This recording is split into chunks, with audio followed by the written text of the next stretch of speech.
Hey, this is Tonja K. Taylor with River Run Creative Arts, and this is part 3 of Success Strategies for your Power Readers.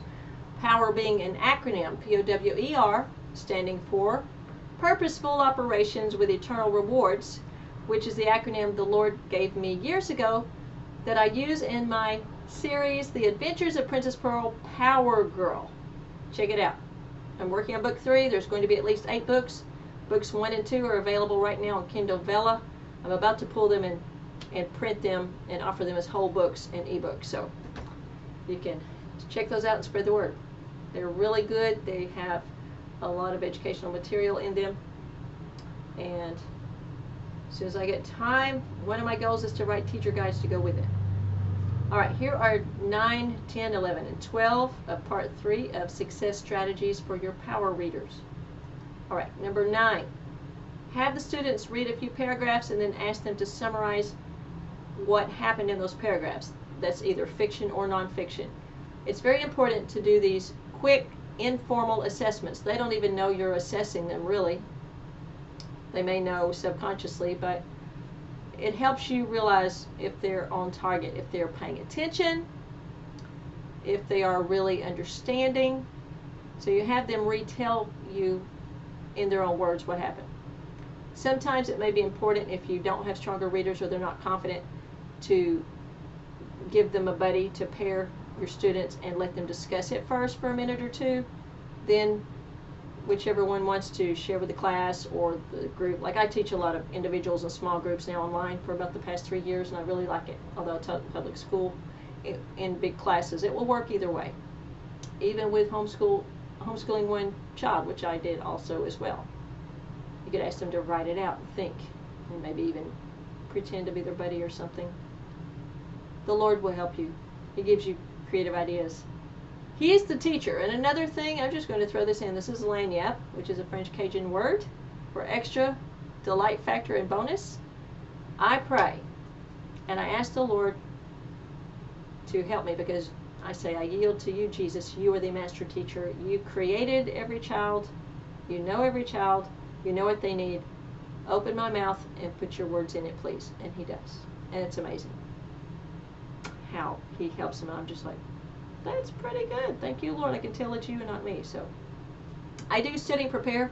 I've been teaching for about 30 years in public school, private lessons, nonprofits, online. So I'm a teacher, and I'm so glad.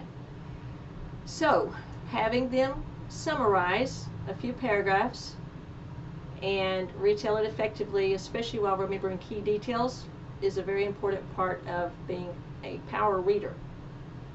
They need to be able to do that.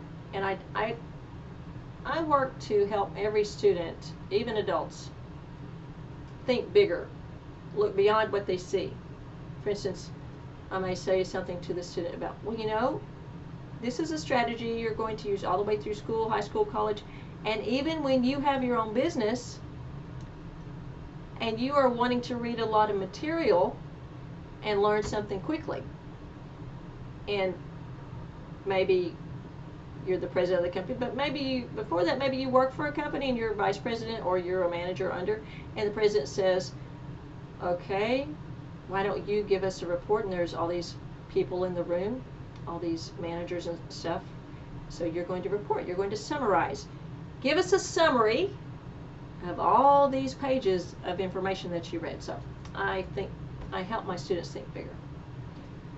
Okay, also reviewing the story or article immediately after reading is important, especially having the student answer pointed questions. Now there's retelling, which we just covered in 9 with key points, and then there's having them answer specific questions. And a lot of times those questions should be that you can create them or you can use other materials that's available.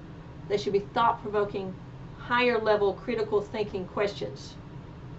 So there is a difference in just retelling what they read with a couple of key points that they remember, and then answering questions that require them to be creative, to analyze, to, you know, the Bloom's taxonomy level, to elaborate, to synthesize, and all those other verbs that Bloom's uses. But thinking higher is the goal. answering creatively, using critical thinking skills. We want to continue to develop them no matter what subject we're teaching, no matter what age they are, because we can always get better, all of us, including me. So we're going from surface value to deeper meanings as we ask these questions. And the maturity of the student will determine the depth of the answers usually. I have been pleasantly surprised with some of my younger elementary students. They've been very grown-uppy, so to speak. They are around adults a lot. They read and hear more things that are appropriate, we hope. And they just have a higher level of cognizance, higher level of understanding, which is great. All right, so number 11, make sure the students know that by, by, or written by means the author wrote. Author or authors wrote the words, and then illustrator means the one that drew the pictures, if there are pictures. This should be apparent, but again, we don't want to take anything for granted because a child may not have learned it yet, even if their teacher taught it to them or attempted to teach it. So the way I explain to these students is, and especially if I am just meeting them and we're just getting started, I say, okay, I'm going to give you I'm going to ask you questions about different things. We'll see where your knowledge is, because I don't know, and I like to preface things with, okay, you probably already know this, but then I'll ask them something, or I'll give them an informal assessment, even a formal assessment, and maybe they know part of it, or maybe they just go, well, I don't know, I don't remember. I always congratulate them on being honest. And I don't think that's even in my list, but I'm throwing this in right now. It's a big deal for their honesty and humility to be emphasized and celebrated. It's huge. So I always praise that. I say, baby, I tell them, the only one that knows everything is God, and the rest of us are learning things, including me. And I tell them that, so they appreciate that. And that helps them to be more honest next time.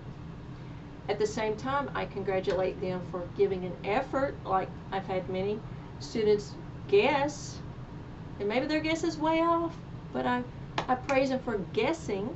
Or if they're a little bit close, I say, that's a good point, and you know the part about blah, blah, blah, that's right, so let's just tweak the other. So you can correct in love, and the Lord will help you. We want to reinforce what they know, and then if they already know it, I say stuff like, I figured you already knew that. Great.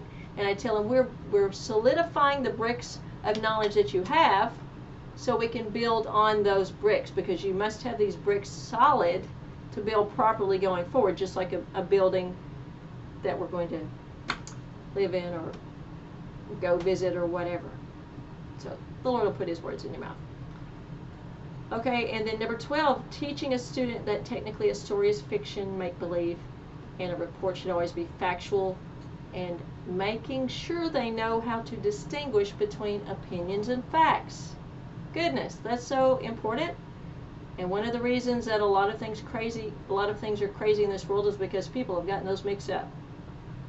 Don't get me started on that. Okay, so that is 9, 10, 11, 12, part 3 of Success Strategies for Your Power Readers. Stay tuned for part 4.